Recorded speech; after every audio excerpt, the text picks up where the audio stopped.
He is a role model, a leader, a trailblazer, and an unmistakable gentleman with loads of strength.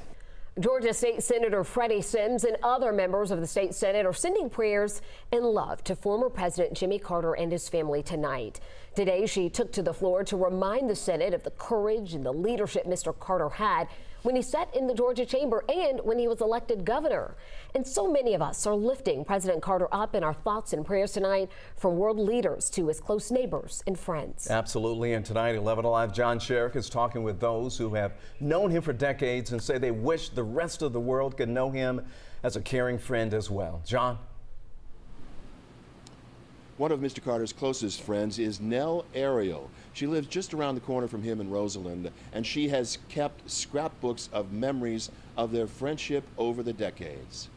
For example, in 2002, when Mr. Carter was awarded the Nobel Peace Prize, he called her up and invited her and her now late husband to come with him and Rosalynn to Oslo for the ceremony. And she's gone on 5 Habitat for Humanity house builds with them across the country. But his concern for her, she said, was so personal and so touching, such as when her Yorkie was struck and killed by a car. He reached out to her, called her up, sent her flowers and food.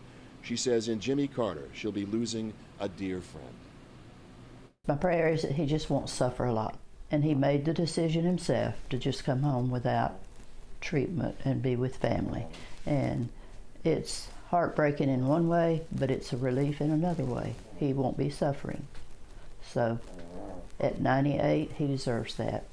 She says once when some friends were coming in from out of town to visit her, they stopped here downtown to get directions. Jimmy Carter just happened to be standing nearby and overhear them. And he said, "Follow me, I'll take you there." And he got on his bicycle.